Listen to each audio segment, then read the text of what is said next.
We're going to miss you. Before we go, I wanted to give you my take on the rumors this week that Nintendo is ending production on the Wii U. Nintendo has subsequently denied the claim, but it got me thinking back to the legacy of the Wii U, and yes, that infamous Nintendo press conference where Reggie revealed Nintendo Land, the fake fireworks. Remember that?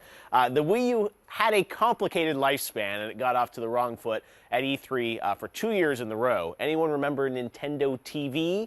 Or that promise of how Batman Arkham Asylum was going to be the game you wanted to buy again because there was a different Batsuit you could wear?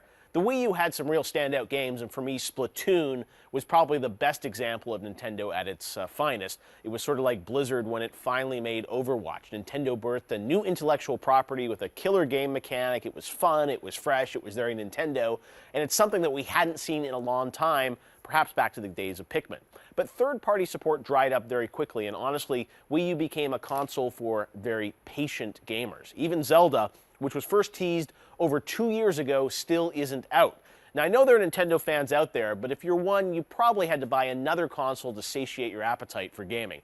The Wii U was really a delivery system for Nintendo first-party games, and let's face it, there weren't a lot of them. Now, one of the early ideas that I loved was that the Wii U had the concept of being able to play a game on the couch without taking over your TV. For instance, switching New Super Mario Bros. Wii U to the gamepad screen right from the TV. That was a cool idea.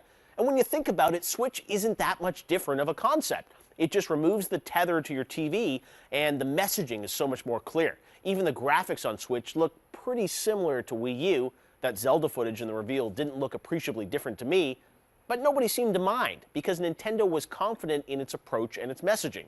To me, the legacy of the Wii U is a console that never really found its voice. People were confused. Was this just an upgraded Wii? Was it for core gamers? Families that enjoyed the Wii bowling game, they wondered, was this more Wii bowling, Wii sports? The messaging was all over the place. And in the end, Wii U sort of only appealed to the core Nintendo fan who watches the Nintendo Directs. Now, part of why we're all excited about the Switch is that it shows a new Nintendo with a clear messaging right from the start, a clear appeal to the core audience, and the allure of many more features to come.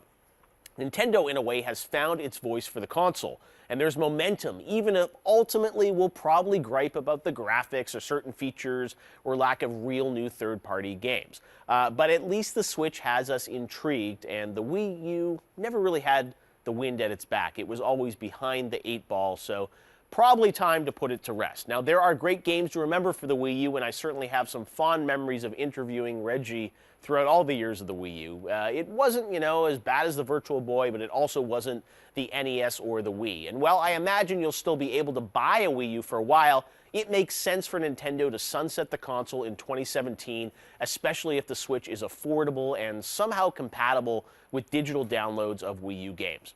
Having classic NES on set today actually reminded me and made me hope that the Switch will let you download the entire history of Nintendo in the palm of your hand, from NES to Wii and Wii U, perhaps even back to the Game Boy. If Nintendo can do that and let you switch between eras of Nintendo, giving you a Netflix-like ability to surf through gaming history, both handheld and console, color me very interested. You can't ask for anything more. We've had Virtual Console before, but if the Switch is truly an all-in-one Nintendo entertainment system for games, now you're talking, and I guess we'll find out more about it in January.